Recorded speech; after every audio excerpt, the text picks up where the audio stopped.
Hey, it's Mr. Johns, and I'm going to talk about how to make your own custom fingerboard today. And you really can make this out of any material. I am using really high quality birch plywood, ultra thin plywood, and it's the most expensive part of the whole project. But if you don't have this laying around or don't have the ability to pick some of this up, I have seen people make it out of cereal boxes, um, cardboard. Just you need thin layers of something. Wood is best because we are going to put some wood glue on it and then put it into a mold. So it would be best if you could use wood, find wood. But if you just want to play around with the concept, just try something different. So here I have the plywood and I'm putting wood glue. This is wood glue. And I made a mistake. I was not supposed to put the glue on the fourth on. I'm only supposed to put the wood on 3 of these, so I just forgot. It's been a while since I've made one, but um, it's okay. I just flipped one of them over, so I've got 4 pieces stacked on top of each other, and then I lay it into a 3D printed mold. You can actually, if you don't have a 3D printer, you can just buy these molds. Some people are selling them for $25, $35, something like that. So again, a purchase that you may need to make if you're interested. But once you have the mold, you can make almost an unlimited number. So it's a great investment if this is something that you want to get into. Um, so here I have put the wood glue on the pieces. I have stacked them. I have put them in the mold, and I have attached 2 clamps and tightened the clamps down until the glue just slightly oozed out. It's very important that you get the glue all the way to the edges of every piece. So we don't know how much of it we're going to keep, so we want to make sure that it is fully laminated. When it pops out 24 hours later, this is what it should look like. I chose to cut my shape a little bit. You can see some pencil lines on here where I was thinking about even going more extreme on the shape, but um, there are a lot of different shapes out there, and I decided to be just a little bit more uh, unique, I guess I should say, instead of just being a straight board like um, an expected shape on a fingerboard. So so I flip it over here. What I'm doing is using 2 trucks um, just to mark the pinholes. So the bolts have to face inward, and I noticed in this picture this other truck is broken. It's missing. It's missing part of it. So it doesn't matter for this step. The bolts face inward. Make sure that it is centered. Make sure it's where you want it on the board. Traditionally, people like to put their trucks at the very end, just before it starts to curve, but everybody has their personal preference. So I go to the end just before the curve, and then I take that pin and I just poke the pin through those 4 holes, and then I remove the truck, and then I'm going to make it just a little bit bigger. You can actually push it all the way through depending on the material. Um, and here I'm wiggling and pushing until I make the holes just a bit bigger. And I'll do that on both sides. So here's what it looks like so far. And another view of that. And another view of that. Now, I noticed that I was not quite in the center. I'm going to go back here. I am a little bit to the right. So I didn't measure anything. If you look at like a line down the middle of that board, an imaginary line, you can see that my 4 holes are not quite centered, and I want them to be. So here, what this picture is depicting is Sharpie. I took a black marker and I just moved those holes to the left just a little bit. So it's not the end of the world if you're not quite perfect. It's all fine. And here I'm making those holes just a little bit wider, which is okay to some degree.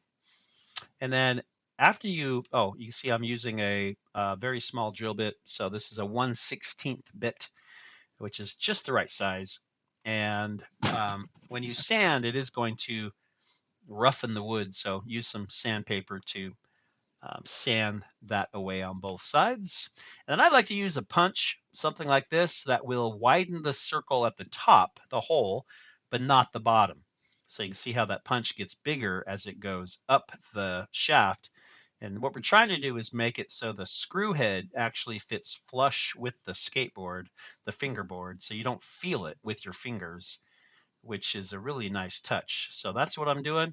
Now the hard part, getting the truck on.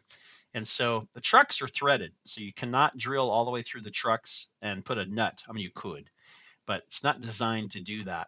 It doesn't need a nut on the end. So I'm just lining up one, and then with that little screwdriver, I'm screwing the screw in from the top down through the board into the truck. Just the upper right um, hole is what I'm doing first. Also, you can see there's the hole, and it looks pretty good so far. Also, at the same time, I'm printing off my artwork. This is obviously from Red Dead, the game.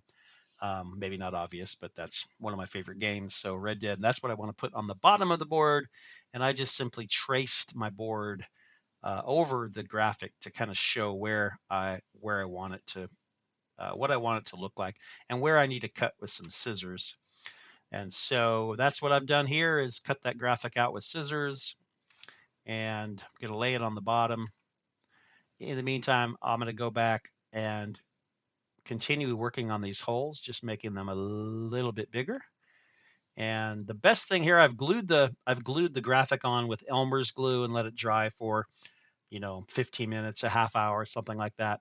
And it's not a perfect fit, like it doesn't match the actual shape of the board like it should have. So I could have done better, but it's okay.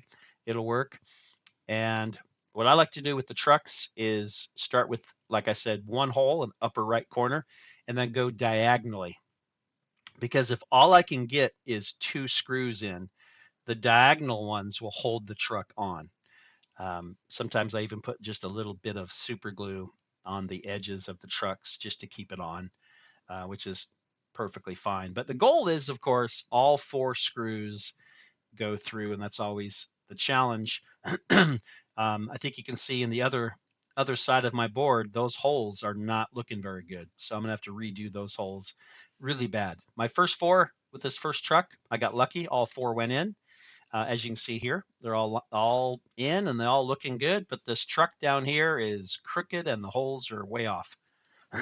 So what I did was took it back off, re-drilled the holes again, which messed up the graphics just a little bit around the trucks, but not much. And um, I think I got three of the four screws in on that other set of trucks, and I called it good. So grip tape, all kinds of different styles of grip tape, from foam to sandpaper, um, and some kind of in between. So what I do is stick it to the top of the board, and then I flip it over and cut it with scissors. And then the really cool part is, this isn't a great photo, but take sandpaper and actually pull away from the inside of the board, not the inside, but towards the inside of the board to the outside only, and just be aggressive with it. And what that does is it sands a nice tapered edge all the way around. And the goal is to have this ring of wood, visible ring of wood all the way around your board, which is a really cool look. So I got some sawdust on it there, but I'll clean that off. That's a pretty good looking board. I'm pretty happy with it. And all in all, I think it'll be one that I keep. So here I'm using some decoupage, um, which is a sealer, and it also works as glue, which is cool. I like the fact that it dries clear and will allow you to be kind of rough on the bottom of your board without tearing up your paper artwork. So I do 2 or 3 coats, let it dry between each coat, and it really makes for a nice finish. So here's kind of a blurry photo version of my finished board. So there's a better one. So I think that's why I took the second picture, because like, oh, that one was terrible. So, but here's what it looks like at the end after it dried, and super happy with it. So That's my project. So if you want to build a fingerboard, those are the steps. You'll just need the mold, some kind of material, obviously the trucks. You can take those off of another board though, if you want to make your own, and some kind of small drill to make the holes, or a punch, or even those pins. I could have worked on those pins long enough to make the holes probably big enough. So you don't need a whole lot, and you don't even need to have the art on the bottom. I just printed those off on a color printer. You could just do wood on the bottom, which I like, kind of the classic wood looking board, which I think the next one I do will be um, maybe stained, like a nice high quality stain on the board to give it, and maybe I'll do a long board, something kind of classic like that. So, and I'll shoot a video of that, of course, when I do it. So, thanks for joining me today. I just wanted to share that little project with you. I've been wanting to do more projects than just games all the time. Anybody can do games, but I do a lot of projects, and thought I'd start sharing some of them with you, and maybe some of them will inspire you to try some of these yourself. So, thanks for joining me. I'll catch you next time. For now, Mr. Johns is out.